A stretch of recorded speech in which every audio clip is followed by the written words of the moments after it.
نحمد الله ونستعينه ونستغفره ونتوب إليه ونعوذ بالله من شرور أنفسنا ومن سيئات أعمالنا ومن يهده الله فلا مضل له ومن يضلل فلا هادي له وأشهد أن لا إله إلا الله وحده لا شريك له وأشهد أن محمدا عبده ورسوله وصلوات الله وسلامه عليه وعلى أهل بيته الطيبين الطاهرين وعلى أصحابه الكرام الغر الميامين العلماء العباد وعلى التابعين لهم بإحسان إلى يوم التناد.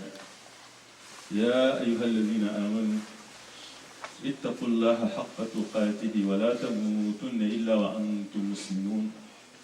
يا أيها الناس اتقوا ربكم الذي خلقكم من نفس واحدة وخلق منها زوجها وبث منهما رجالا كثيرا ونساء واتقوا الله الذي تساءلون به والأرحام إن الله كان عليكم رقيبا. يا أيها الذين آمنوا اتقوا الله وقولوا قولا سديدا يصلح لكم أعمالكم ويغفر لكم ذنوبكم من يطع الله ورسوله فقد فاز فوزا عظيما. أما بعد, très chers frères et sœurs, louange à Allah, Seigneur de l'univers, le croyant qui est conscient, qui est sage et averti, fera tout de ce qui est de sa possibilité de se protéger contre le châtiment d'Allah. On doit vraiment se prémunir envers notre Seigneur, se prémunir contre ce dont on craint de la part de notre Seigneur. Ce n'est pas la pauvreté, bien sûr. Beaucoup de gens ont peur de la pauvreté, ni la maladie, ni la mort. Car tout ce que nous venons de citer, quand on a ça pour un certain temps, ça finira à disparaître. Ce qu'on doit craindre, c'est le châtiment de l'au-delà, c'est le fait de l'enfer.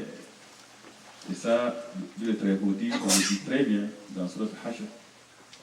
Ya ayyuhalladhina amanu ittaqullaha wa litanzur nafsun ma qaddamat lighad wattaqullaha innallaha khabirun bima ta'malun.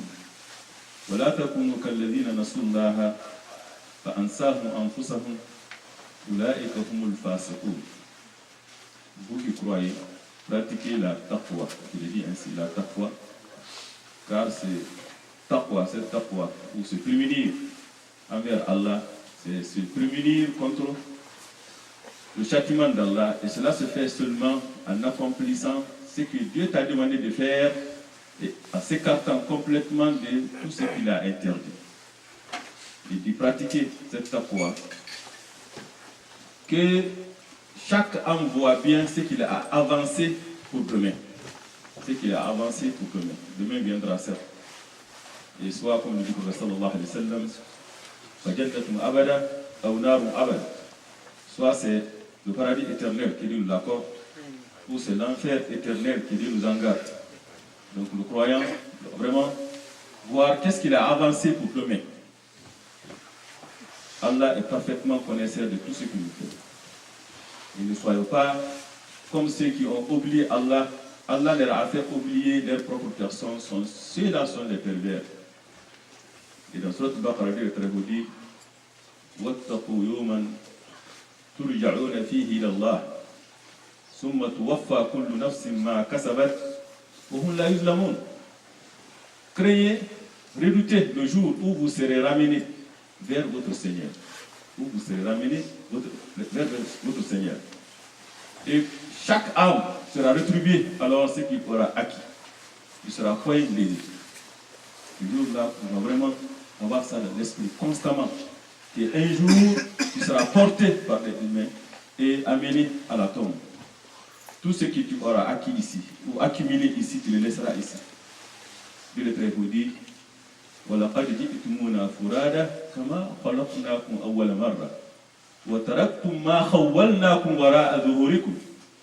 Vous voilà venus à nous tout comme nous vous avions crié. Nous vous avions crié pour la première fois. En laissant, en abandonnant derrière vos dos tout ce que nous vous avons accordé. Tout. Le prophète sallallahu alayhi wa sallam dit quand une personne meurt, 3 éléments l'accompagnent. Sa famille, sa richesse, ses œuvres. Les 2 se retournent. Seul reste, ses œuvres. Donc c'est très important que l'être humain doit vraiment être sage et revoir qu'est-ce qu'il a avancé pour demain. Et faire l'examen de conscience. Se demande de compte constamment. Et ça, comme Dieu le vous dit, وَالَّذِي جَعَلَ اللَّيْلَ وَالنَّهَارَ خِلْفَةً لِمَنْ أَرَادَ أَنْ يَذَّكَّرَ أَوْ أَرَادَ شُكُورًا. C'est lui qui a assigné une alternance à la nuit et au jour pour quiconque veut réfléchir ou se montrer reconnaissant. Le matin, tu revois qu'est-ce que tu as fait pour Allah durant la nuit. À la fin de la journée aussi, tu te demandes des comptes. C'est pour cela que le prophète dit sallallahu alayhi wa sallam, Al-Kayyisu man dana nafsahu wa amila lima ba'da al-maut. Wal-ajij man atba'a nafsahu hawahu wa tamanna ala Allah al-amani. Il dit le sage, l'homme conscient, l'homme intelligent, le croyant, c'est lui qui se demande des comptes à lui-même. Il se fait l'examen de conscience constamment et il œuvre pour ce qu'il sera après la mort. C'est ça, il prépare après sa mort. Quant à l'incapable, l'insouciant, lui, il fait suivre ses passions, ses désirs, tout en animant de l'espoir que Dieu va lui pardonner. Donc c'est très important de revoir ça. Et cette taqwa, il est tellement important que pour recevoir la guidance de l'islam, le message du prophète, Alif Lam Mim, Dhalika al-Kitab, La Rayba Fihi Hudan lil Muttaqin. C'est un guide pour qui? Pour les gens qui pratiquent la taqwa. Et aussi, c'est le mobile qui pousse l'être humain à se réformer, à accomplir les bonnes œuvres. Qul inni akhafu in asitu rabbi adhaba yawmin adhim. Dis, prophète, dis-le que tu crains un jour, le jour dont le châtiment est redoutable si tu désobéis ton Seigneur. Si tu désobéis ton Seigneur. Donc, c'est la crainte d'Allah, c'est la piété. Cette crainte pieuse qui pousse l'être humain à accomplir, le croyant à accomplir les bonnes œuvres. Si tu n'acquiers pas la piété, tu ne peux pas vraiment savourer ou recevoir ou profiter pleinement du message du prophète sallallahu alayhi wa sallam. Et la personne ne peut non plus aussi d'appliquer les exigences et les recommandations du prophète sallallahu alayhi wa sallam. D'où vient l'importance de piété, de taqwa. Taqwa aussi, il est la condition essentielle pour que tes œuvres soient acceptées. Innama yataqabbalu Allahu minal muttaqin. Dieu n'accepte que de la part de ceux qui pratiquent la taqwa. C'est pour cela un savant lui dit لو أني استيقنت أن الله تقبل مني صلاة واحدة أحب إلي من الدنيا وما فيها. Si je puisse vraiment être sûr que Dieu a accepté une seule prière de ma part, cela vaut mieux que ce bas monde et ce qu'il contient. Pourquoi? Dieu n'accepte que de la part des pieux. Donc c'est très important, cette piété, de la pratiquer et de revoir constamment ce que tu as fait. Et cette piété, malheureusement, quand on ne l'a pas, c'est ce qui pousse aussi les êtres humains à commettre des péchés. Et surtout, quand on regarde de nos jours ce conflit conjugal qui sont répandus dans beaucoup de maisons musulmanes, c'est parce que ce n'est pas fondé sur la piété. أفمن أسس بنيانه على تقوى من الله ورضوان خير أمن أسس بنيانه على شفا جرف هار فانهار به في نار جهنم والله لا يهدي القوم الظالمين. Quel est le plus méritant? Lequel est le plus méritant? Qui a fondé sa maison, le fondement de sa maison, les assises de sa maison, sur la piété et l'agrément d'Allah, ou celui qui a placé les assises de sa construction sur le bord d'une falaise qui croulant et qui croula avec lui dans le feu de l'enfer. beaucoup de ces maisons, il n'y a pas la piété. S'il y avait la piété, non, on pourra vraiment savourer la foi. Ça, c'est très important. Ce manque de piété, les gens ne prennent pas en considération l'au-delà. Qu'un jour, ils quitteront ce bas monde et seront tenus devant Allah, qui les demandera alors tout ce qu'ils auront acquis ou accompli ici. Ce manque de piété qui fait qu'on a beaucoup de conflits dans la famille des musulmans. Il n'y a pas un jour qui se passe sans qu'une femme t'appelle, ou un homme t'appelle qui se plaint de sa vie conjugale. Soit c'est l'homme qui répudie sa femme par 3 fois, ça lui le dit 3 fois, après il va commencer à s'alarmer. J'ai répudié ma femme 3 fois, ou j'ai juré 3 fois, ou j'ai fait tel. Pourquoi tu te mets dans cette situation pareille? Pourquoi tu te mets dans cette situation pareille? Donc c'est très important d'avoir la piété et de faire attention à ce que tu dis, à ce que tu fais. Quand on a la piété, ça nous pousse vraiment à accomplir. والذين يؤتون ما آتوا وقلوبهم وجلة أنهم إلى ربهم راجعون أولئك يسارعون في الخيرات وهم لها سابقون. Ceux qui donnent ce qu'ils donnent, tandis que leur cœur est plein de crainte à la pensée qu'ils doivent retourner vers leur Seigneur. C'est eux qui se précipitent vers les bonnes œuvres et ils sont les premiers à les accomplir. Ceux qui ont la piété, ceux qui ont la taqwa. On parle ici des gens qui donnent au monde, qui font tout, mais malgré ça, ils sont animés par la crainte. Est-ce que Dieu va l'accepter de nous? Pourquoi? Bien accepte que de la part de Dieu. لذلك يقول العلماء بأن الله يتقبل العمل مما يتقى الله فيه. Quand tu crains Allah dans une œuvre, tu as la piété. Dans une œuvre, Dieu l'accepte. Mais s'il n'y a pas la piété dans cette œuvre, Dieu ne l'accepte pas. C'est ainsi Dieu le Très Haut nous exhorte, nous enjoint de pratiquer la piété. وَوَصَّيْنَا الَّذِينَ مِنْ قَبْلِكُمْ إِيَّاكُمْ أَنِ اتَّقُوا اللَّهَ وَلَقَدْ وَصَّيْنَا الَّذِينَ مِنْ قَبْلِكُمْ وَإِيَّاكُمْ أَنِ اتَّقُوا اللَّهَ. Nous avons enjoint ceux qui vous ont précédés et vous-même. Ça, il n'y a pas une communauté qui est venue sans que Dieu les enjoigne, sans qu'il vous conseille de pratiquer la piété. Et c'est très important. Et les Sahaba, dès qu'ils se rencontrent, qu'est-ce qu'ils disent? Ta'al nattaqillah. Dès qu'ils se rencontrent, la première chose à faire, c'est d'abord exhorter la personne, ittaqillah, ittaqillah. Et le prophète sallallahu alayhi wa sallam, il exhortait vraiment d'avoir la piété, d'avoir la taqwa. Quand il envoie un gouverneur dans une ville, il exhorte d'avoir la taqwa au plus profond de lui-même. Dans ce hadith du prophète sallallahu alayhi wa sallam, فيما رواه عن معاذ بن جبل وأبي ذر الغفاري رضي الله عنه قال قال رسول الله صلى الله عليه وسلم اتق الله حيثما كنت واتبع السيئة الحسنة تمحها وخالق الناس بخلق حسن رواه الترمذي قال حديث حسن. Dans ce hadith du prophète sallallahu alayhi wa sallam qui a été rapporté par deux grands sahabis, Abi Dhar al-Ghafari et Ma'ad bin Jabal, rapporté par Tirmizi, qui dit que c'est un bon hadith, que le messager d'Allah dit ittaqillaha haythuma kunt. Crains Allah où que tu sois.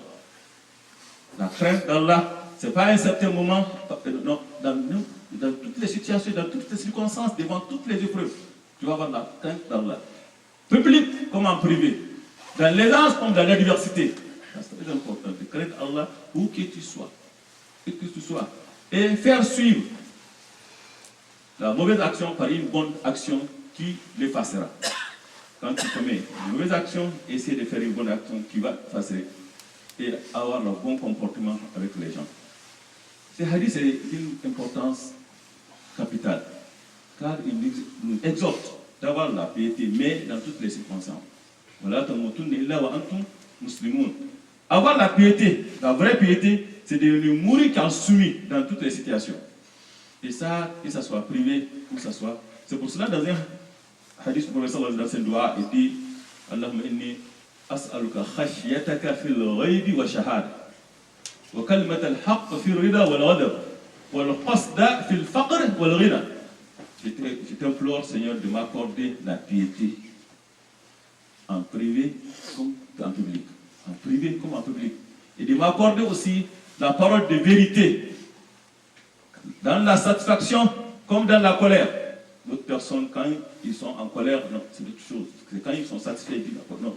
Et al-qasd, la modération, quand je suis pauvre, et aussi dans la richesse. Il y a des gens qui disent, quand j'ai l'argent, je peux faire telle chose, je vais construire la mosquée, je vais telle chose. Mais dès que l'argent vient, ça vient avec d'autres idées. Il est méconnaissable. Donc, que la personne accomplit la piété dans toutes les situations et dans toutes les circonstances, c'est ce qui est demandé de nous. وإذا لقوا الذين آمنوا قالوا آمنا وإذا خلوا إلى شياطينهم قالوا إنا معكم إنما نحن مستهزئون الله يستهزئ بهم ويمدهم في طغيانهم يعمهون. Quand ils rencontrent, quand ils sont avec les croyants, ils disent nous sommes les croyants. Mais quand ils s'isolent tout seuls avec leur diable, ils disent nous sommes avec vous. Nous faisons qu'ils nous moquent d'eux. Allah se moque d'eux. Donc c'est très important que la personne, quand on dit qu'il est pieux, ce n'est pas seulement en public, mais aussi en privé. Ce n'est pas seulement quand tu es avec les musulmans. Non, aussi même si tu es avec les non-musulmans. Il y a beaucoup de gens qui sont vraiment... Quand tu parles avec eux, ils raisonnent très bien, ils parlent d'une façon, tu dis vraiment, Masha'Allah, c'est un vraiment frère très pieux. Mais quand tu vas avec les autres personnes qui ne sont pas musulmans, ils diffament les musulmans. Ils diffament les musulmans. Ça, c'est vraiment important que la personne accomplit la piété, la taqwa, dans toutes les situations, dans toutes les circonstances. Et dans ce hadith du prophète sallallahu alayhi wa sallam, en Sauban, radiallahu anhu, قال رسول الله صلى الله عليه وسلم لأعلمن أقواما من أمتي يأتون يوم القيامة بحسنات أمثال جبال تهام بيدا فيجعلها الله حباء منثورا. قال يا رسول الله صفهم لنا وجده لنا كي لا نكون مثله ونحن لا ندري. قال أما أنهم إخوانكم ومن جلدتكم ويأخذون من الليل كما تأخذون ولكنهم إذا خلوا بمحارم الله انتهكوها والعياذ بالله. Il dit que le prophète sallallahu alayhi wa sallam dit je connais certes une partie de ma communauté qui viendront, qui accompliront ils viendront le jour de la résurrection avec des bonnes œuvres semblables aux montagnes de Tihama, c'est-à-dire une chaîne de montagnes. Quel est le poids d'une montagne? Imaginez-vous là, le poids d'une montagne. On parle ici d'une chaîne de montagnes, de bonnes œuvres. Quel est le poids de cette montagne sur la balance? Mais Dieu va les réduire tout en poussière éparpillée. Poussière éparpillée, n'a pas d'importance. Pourquoi? Parce que c'est des gens, la personne, il se rapproche alors du prophète sallallahu alayhi wa sallam, il dit décrivez pour nous, afin de ne pas être comme eux sans le savoir, parce que c'est grave. Une personne qui aura accompli de bonnes œuvres, ils viendront avec cette bonne œuvre semblable aux montagnes de Tihama. Et Dieu va les réduire tout en poussière éparpillée. Il dit c'est des gens, c'est de votre origine, ils sont de vos frères aussi, qui accomplit la prière nocturne pendant la nuit. Et ça c'est très important. La personne peut être pure. La piété peut aller jusqu'à là. Et la personne se lève pendant la nuit et fait les ablutions, accomplit la prière pour Allah. Ils font ça aussi. Mais malheureusement, quand ils s'isolent avec les interdits d'Allah, ils les violent. C'est ça la vérité. Et ça, c'est pour cela, Omar ibn Khattab, quand on parle d'une personne dans un litige, il y a une personne qui se présente et dit je connais cette personne, il est une bonne personne, il est telle personne, il dit oui. Mais est-ce que tu le connais bien? Il dit oui. Tu es sûr que tu le connais? Il dit oui. Il dit as-tu conclu avec lui une affaire d'argent? Il dit non. Il dit as-tu voyagé avec lui? Que la personne voyage, va dans une ville, les gens où on ne connaît pas son nom de famille, ce n'est pas tout le monde qui se réforme. Non. Quand ils sont avec les gens musulmans, c'est des bonnes personnes. Mais quand ils sont dans l'endroit où personne ne le connaît pas, non, ils se transforment en une autre personne. Donc, la personne, ils font des choses publiquement, mais dès qu'ils s'isolent, ils transgressent les droits d'Allah. Ça, il se moque d'Allah. Et c'est ça, Dieu rendra toutes les œuvres. Pourquoi? Parce qu'il n'y a pas la sincérité. Il a peur de qui? Les œuvres qu'il a accomplies, il a fait pourquoi? Pour la face des gens. Pour que les gens disent de lui qu'il est pieux. Pour que les gens... Non, c'est pour cela qu'il l'a fait. Et ça, c'est très important. Et il y a Shafa'i qui dit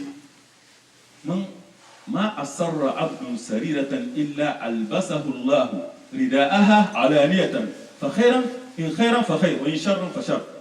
Ma asarra abdun sariratan illa albasahu Allah rida'aha alaniyatan. Il dit la réalité d'une personne surgira toujours.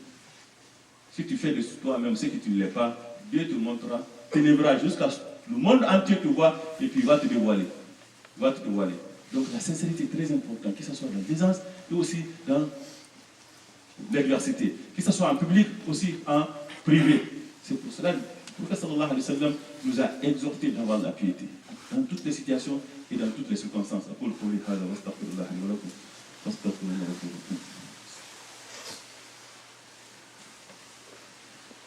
Alhamdulillah rabbil alamin wa salatu wa salam ala al-mab'ous rahmatan lil alamin.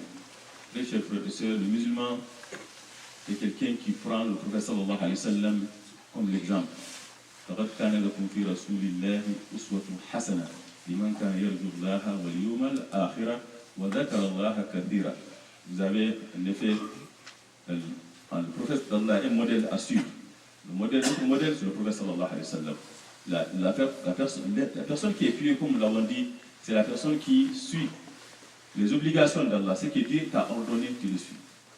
Et ça, tu le trouves à la personne du prophète sallallahu alayhi wa sallam. Mais il ne suit pas les gens. Il ne suit pas les gens. Et c'est pour cela que le prophète a dit sallallahu alayhi wa sallam, le hadith dit La takunu im'a fatakulu idha ahsana an-nas ahsanna wa in asa'u asa'na. Walakin wattinu anfusakum in ahsanu an tuhsinu wa in asa'u an la tazlimu. Dans ce hadith, le prophète sallallahu alayhi wa sallam dit ne soyez pas comme des girouettes qui dit nous suivons les gens, nous regardons les gens sur leur manière de faire, comment ils font. S'ils font de bien, nous faisons autant. S'ils font de mal, nous faisons autant. Non, ne faisez pas ça. Le musulman, c'est la personne qui se comporte sainement. C'est une personne indépendante. Il a ses principes. Et ces principes, c'est le Coran et le Sunna. Ne suit pas ici et là. Et ça, c'est très important. Et ça, on le dit ainsi car le musulman n'est pas quelqu'un qui suit la mode qui est contraire à ses principes. Nous avons nos enfants ici, et ça il faut le dire, et c'est très important. Quand on se comporte sainement, on prend le prophète sallallahu alayhi wa sallam comme exemple. Et le prophète a dit,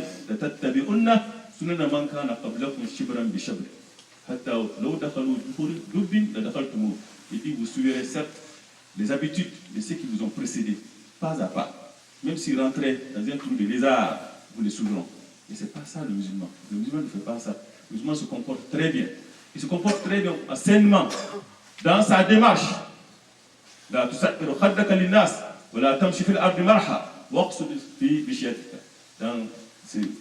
Beaucoup de versets, Dieu très haut, il nous parle, surtout Luqman, qui exhorta son enfant, dans sa démarche, d'être modéré.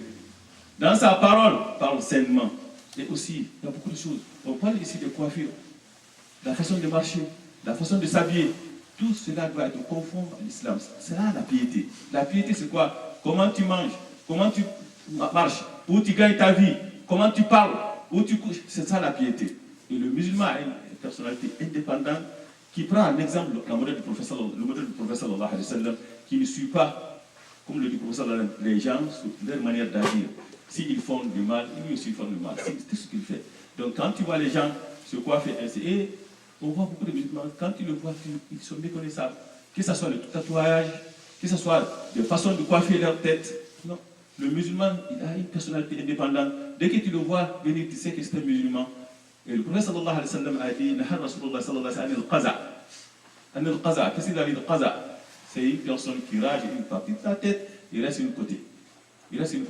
Quand on diminue la tête, on diminue tout, on rase tout, on laisse comme ça. Mais on ne diminue pas une partie. Et ça, c'est le tatouage et rasage, ça reflète évidemment certaines idéologies. Et reflète aussi quelle personnalité tu fais partie. Ce n'est pas innocent.